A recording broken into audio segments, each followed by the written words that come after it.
Bonjour tout le monde, c'est Yannick. Voici ma première sélection de smartphones pour cette année 2023. Pour moins de 300 €, qu'est-ce qu'on peut trouver? Eh ben, c'est tout justement le but de cette vidéo. Des smartphones qui proposent des prestations assez honorables. Mais notez bien que cette sélection n'est en aucun cas un classement. Voici le Oppo Reno 7 qui est affiché actuellement à moins de 250 €. Le prix a bien baissé ces dernières semaines et il devient plus attractif. Il a un design agréable qui n'a rien à envier à des smartphones vendus bien plus cher. Les tranches bien plates offrent une très bonne prise en main.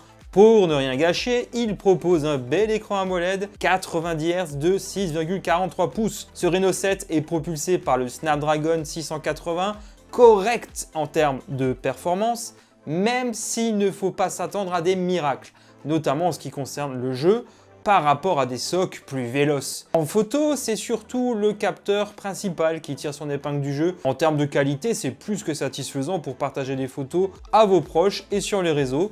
Il a un capteur secondaire microscope de 2 mégapixels qui est plutôt gadget. La batterie d'une capacité de 4500 mAh confère à ce smartphone une autonomie confortable.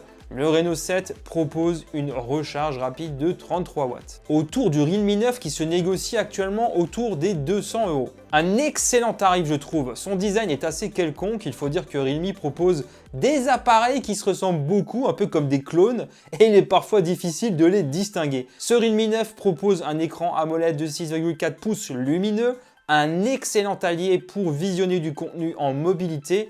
Lui aussi propose le Snapdragon 680, des performances correctes et suffisantes pour toutes sortes de tâches, un peu de jeux, de réseaux sociaux.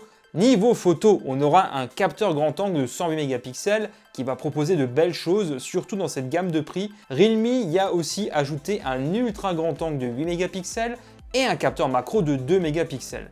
La batterie est d'une capacité de 5000 mAh, offrant une autonomie confortable. Il y a de la charge rapide de 33 watts, le 0 à 100 en 1h15 environ. En guise d'alternative, il y aurait aussi le Realme 9i 5G qui, comme son nom l'indique, est compatible 5G contrairement au Realme 9, mais qui fait certaines concessions, notamment en ce qui concerne la photo et l'écran de moins bonne facture. Samsung propose le Galaxy A33 désormais disponible à moins 300 €. Avec le temps, le prix a baissé, augmentant son attractivité. Il avait été lancé autour des 400 € et rentré en concurrence avec le A52s, mais à moins 300 €, il pourrait en intéresser beaucoup. Le design est identique aux autres smartphones de la gamme iconique de Samsung, un monobloc en plastique.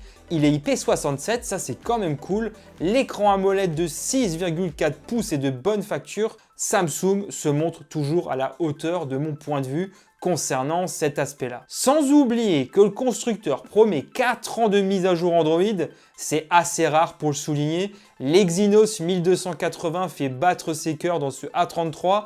C'est un SoC très correct dans cette gamme de prix qui offre une compatibilité 5G. La photo n'est pas mise de côté, notamment en ce qui concerne les prouesses du capteur photo principal. C'est vraiment pas mal du tout. On conserve aussi une grande polyvalence ici. L'autonomie est confiée à une batterie d'une capacité de 5000 mAh avec une charge rapide de 25 watts, 1h30 environ pour un rechargement complet. On va regarder du côté de chez Xiaomi, notamment avec son Redmi Note 11 Pro. Un smartphone assez sobre au niveau de son aspect, il dispose lui aussi de tranches plates, ce que j'apprécie particulièrement en termes de prise en main. Il a un écran AMOLED de 120 Hz, très agréable visuellement. Son SoC Helio G96 lui permet d'avoir des performances convenables pour un peu de jeu notamment. La partie photo n'est pas laissée de côté, un capteur grand angle de 108 mégapixels associé à un ultra grand angle de 8 mégapixels, sans oublier deux autres capteurs plus anecdotiques de 2 mégapixels pour macro et profondeur de champ. Cet appareil propose une batterie de 5000 mAh avec charge rapide de 67 watts, ce qui lui permet un rechargement complet en 40 minutes environ. Il y a aussi d'autres appareils dans cette gamme que je n'ai pas forcément cité dans cette vidéo, qui pourraient aussi se montrer intéressants. Allons voir du côté de chez Poco, le X4 Pro 5G qui se montre lui aussi assez attractif. Son design n'est pas forcément si banal que ça. Le dos brillant reflète quelques motifs qui le distinguent un peu. Son écran AMOLED lumineux est très agréable à l'usage, un aspect que j'ai beaucoup aimé sur ce smartphone. Il est équipé du Snapdragon 695 compatible 5G. On peut profiter d'une expérience assez fluide d'Android, un peu de jeu pourquoi pas, il sera assez correct. La partie photo repose sur un 108 mégapixels grand angle, un 8 mégapixels ultra grand angle et enfin un 2 mégapixels macro. Une autonomie correcte grâce à une batterie de 5000 mAh et une bonne charge rapide de 67 watts. Je poursuis avec le Honor Magic 4 Lite dont le prix a baissé un peu ces derniers temps. Il marque clairement sa différence niveau design, notamment avec un bloc photo tout en rondeur au dos. Ce qui me chagrine, c'est son écran un peu en dessous de la concurrence. C'est un LCD de 6,81 pouces. Le Magic 4 Lite aussi peut compter sur le Snapdragon 695 compatible 5G dont j'ai pu vous parler juste avant.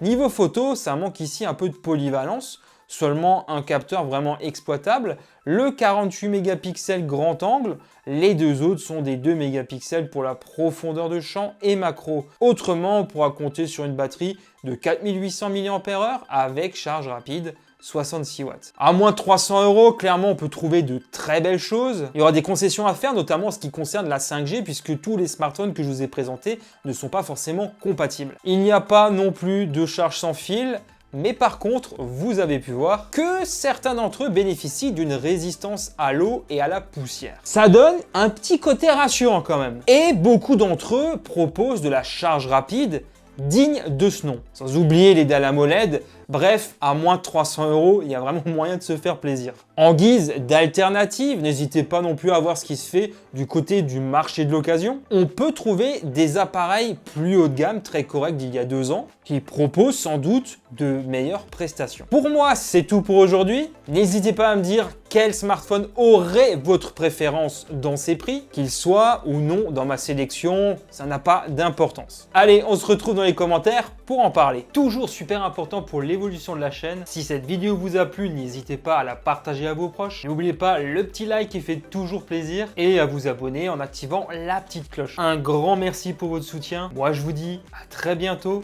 Allez, ciao tout le monde.